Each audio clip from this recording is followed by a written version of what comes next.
여러분 안녕하세요. 오늘은 정약용에 대해서 배워보도록 하겠습니다.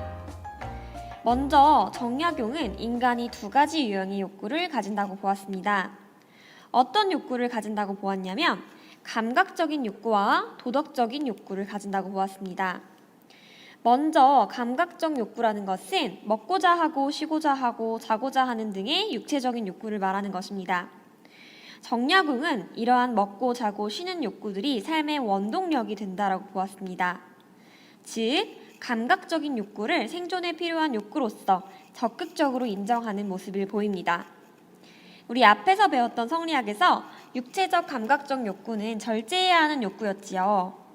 정약용도 이 육체적 감각적 욕구가 지나치면 안 된다는 점, 그래서 적당히 절제해야 한다는 점에는 동의하지만 우리에게 필요한 육체적 욕구가 삶의 원동력으로 꼭 필요하다라고 본 점에서는 주의보다는 육체적 욕구를 좀 더 적극적으로 인정했다라고 볼 수 있습니다.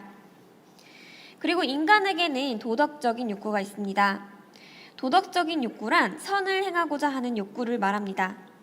그러니까 정리하면 정약용은 인간에게 크게 두 가지 유형의 욕구, 즉 감각적 욕구와 도덕적 욕구가 있다라고 본 것입니다. 자, 그러면 정약용에서는 인간의 본성을 어떻게 파악했을까요? 정약용은 인간 본성에는 위에서 보았듯이 감각적 욕구와 도덕적 욕구가 있다고 보았습니다. 이 감각적 욕구를 현구의 기호 혹은 기질지성이라는 말로 표현하고 도덕적 욕구를 영지의 기호 혹은 도의지성이라는 말로 표현합니다. 그러면 좀 더 구체적으로 감각적 욕망인 현구의 기호, 즉 기질지성이 무엇인지부터 알아보도록 하겠습니다. 방금 이야기했듯이 육체에서 발생하는 감각적 욕구가 현구의 기호입니다. 이 감각적 욕구는 인간만이 가지나요? 아니면 동물도 가지나요? 맞아요. 당연히 동물도 가지는 욕구예요. 동물도 자고 먹고 쉬고자 하는 욕구를 가지니까요. 즉, 정약용은 이 현구의 기호는 감각적인 욕구를 말하며 동물과 인간이 모두 가진 욕구라고 말하고 있습니다. 다음으로 영지의 기호, 즉 도의지성이 무엇인지 알아보도록 하겠습니다. 영지의 기호란 위에서도 말했듯이 도덕적 욕망을 말하는 것입니다. 위에서 도덕적 욕망이 뭐라고 했죠? 네, 도덕적 욕망이란 선을 좋아하고 악을 싫어하는 욕망을 말하는 것입니다. 이 선을 추구하고 악을 싫어하는 욕망은 인간만 가지나요? 아니면 동물도 가지나요? 네, 정약용은 도덕적 욕망이라는 것은 인간만이 가진다라고 보았습니다. 그리고 이 도덕적 욕망이라는 것은 모든 사람들이 태어날 때부터 가지고 태어나는 욕망이라고 보았습니다. 즉, 도덕적 욕망이란 선천적이고 보편적인 욕구라는 것이죠. 또한 이 도덕적 욕구는 하늘이 인간에게 부여한 욕구라고 보았습니다. 그런데 하늘이 누구에게만 주었다고요? 네, 동물이 아니라 인간에게만 주었다라는 점 다시 짚고 넘어갈게요. 자, 이렇게 어쨌든 인간은 감각적인 욕망인 현구의 기호와 그리고 도덕적인 욕망인 영지의 기호를 우리 본성에 가진다고 봅니다. 그런데 감각적인 욕망은 자고자 하고 쉬고자 하는 욕구로 마음이 좋아하는 경향성이고 마찬가지로 도덕적인 욕망 또한 선을 추구하고 악을 싫어하는 욕구로 마음이 좋아하고 싫어하는 경향성이라고 말할 수 있습니다. 그러면 한마디로 정약용이 본 인간 본성을 어떻게 정리할 수 있을까요? 네, 인간 본성은 마음이 좋아하고 싫어하는 경향성이라고 정리해 볼 수 있겠네요. 그래서 이를 한마디로 정약용의 성기호설이라고 말할 수 있습니다. 자, 그러면 다음 주제인 자주직권 보기 전에 우리 다음 페이지인 정약용의 인심도심부터 보도록 할게요. 자, 근데 여기서 고쳐주셔야 할 게 있어요. 뭐냐면 인심이라는 게 현구의 기호가 발현한 마음이고요. 도심이라는 게 영지의 기호가 발현한 마음이에요. 그러니까 꼭 인심이라는 게 현구의 기호가 발현한 마음이다. 도심이라는 게 영지의 기호가 발현한 마음이다. 라는 걸 꼭 고쳐주세요. 알겠죠? 자, 그러면 설명 시작해 보도록 할게요. 먼저 인심이라는 것은요, 사람의 마음이란 뜻이에요. 사람 인자, 마음 심자. 자, 그래서 사람이 마음이다 라고 해서 이게 뭐냐면 현구의 기호, 우리 방금 배웠던 감각적 욕구가 바깥으로 발현한 마음이 인심이에요. 먹고자 하고 쉬고자 하고 자고자 하고 이것이 바깥으로 발현된 마음이 인심이다. 자, 그리고 도심이라는 것은 뭐냐면 도심이라는 것은 길 도자에 마음 심자를 쓰는 거예요. 자, 그래서 도심이란 영지의 기호가 발현한 마음입니다. 자, 우리 방금 영지의 기호 뭐라고 했죠? 네, 도덕적인 욕구라고 했어요. 그러니까 도덕적 욕구가 바깥으로 발현한 마음이다. 선을 실현하고자 하는 그 본성이 바깥으로 발현한 것이다. 이렇게 이해를 하면 되겠습니다. 자, 그래서 인간의 마음은 형구의 기호와 영구의 기호가 갈등하면서 공존하는 공간이래요.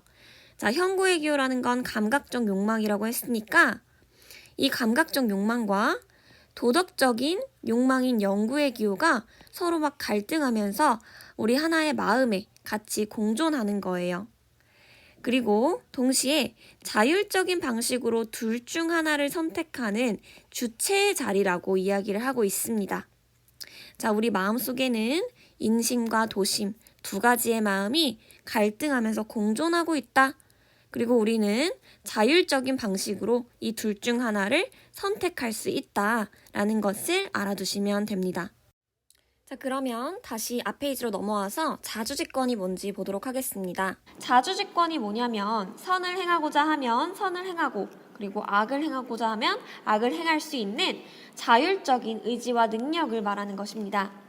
즉, 인간은 자율적으로 선택할 수 있는 능력을 가진다는 것입니다. 그렇기 때문에 악을 저지른다면 그것은 당연히 우리 선택에 의한 것이라고 말할 수 있겠죠.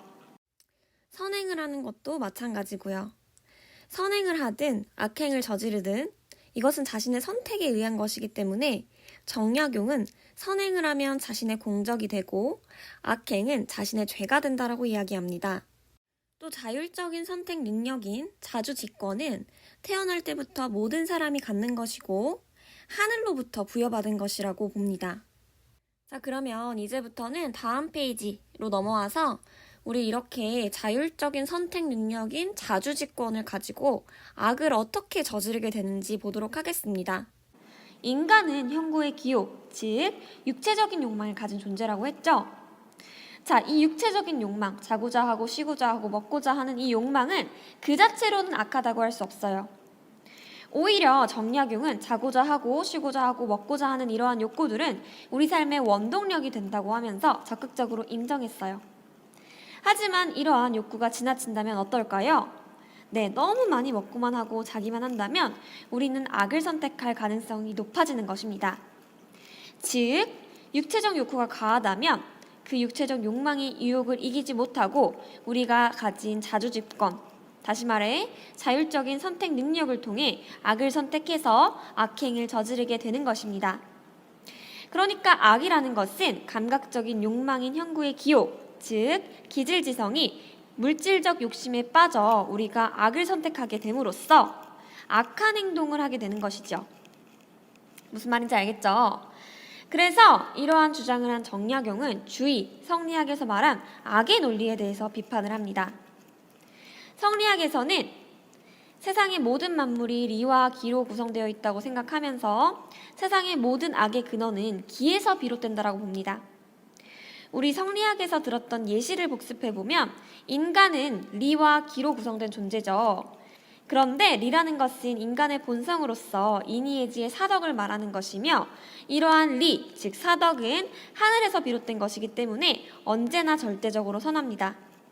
따라서 악은 기, 즉 인간의 육체에서 비롯된다라고 봅니다. 그리고 우리의 육체가 이러한 욕구를 얼마나 잘 절제하느냐에 따라서 우리의 착한 본성이 밖으로 잘 드러나기도 하고 드러나지 않는다고 보기도 했습니다. 예를 들어서 컵에 물에 담겨 있다라고 비유를 한번 들어볼게요. 자, 이건 컵이고 이건 안에 들어있는 물이에요. 자, 여기서 물은 이니에지의 사덕을 가진 본성을 비유한 것이고 이니에지의 사덕을 가진 본성을 비유한 것이고 그리고 이 컵은 이 물을 담는 재료로서 기를 비유한 것입니다. 육체를 비유한 거예요. 자, 그런데 이 컵이 투명하다면, 이 컵이 정말 맑고 투명하다면 이 안에 있는 내용물이 바깥으로 잘 드러나지만 이 컵이 투명하지 못한다면, 아주 시커멓게 때가 껴 있다면 이 안에 있는 내용물은 바깥으로 잘 드러나 보이지 않을 것입니다.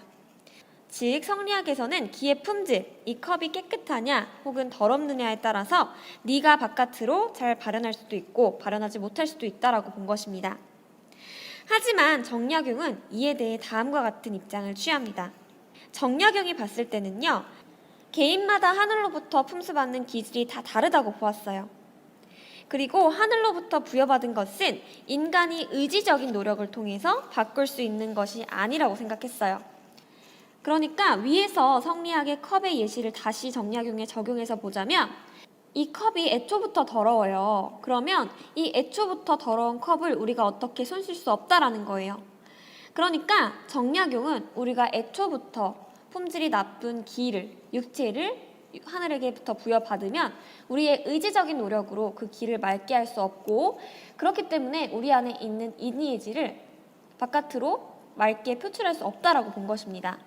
따라서 만약에 기질이 선과 악을 결정한다면 우리의 의지적인 노력과 관계없이 선과 그리고 불선이 결정되는 것이기 때문에 인간은 이에 대한 책임도 당연히 없어지게 된다고 보았습니다.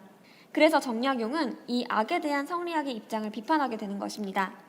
정약용이 봤을 때는요, 기질이라는 것은 총명한가 우둔한가를 결정하는 것이지 기질의 품질은 선과 악을 결정하는 것이 아니라고 본 것입니다. 알겠죠? 자, 그러면 마지막으로 정약용이 주의의 단서서를 비판하는 내용 보고 수업 마치도록 하겠습니다. 주의는 맹자가 말한 사단의 단을 단서로 해석합니다. 맹자가 말한 사단이 뭔지 복습해 볼게요.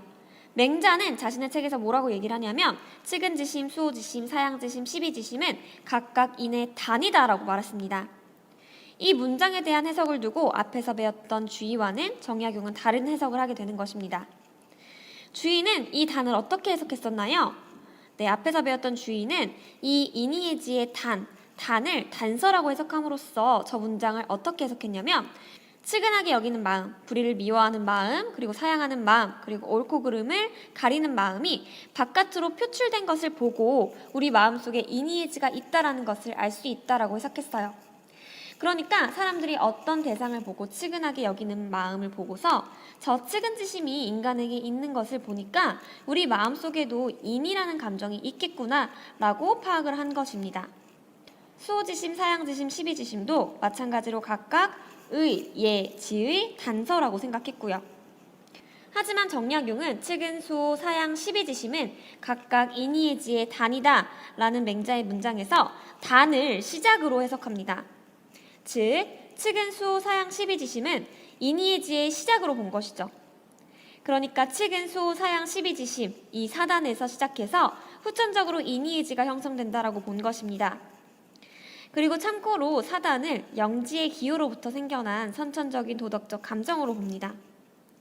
어쨌든 정약용은 영지의 기호로부터 생겨난 도덕적 감정인 사단을 확충시켜 도덕적 행동을 실천으로 옮기고 반복하면 인의예지라는 사덕이 후천적으로 실현된다라고 생각한 것입니다.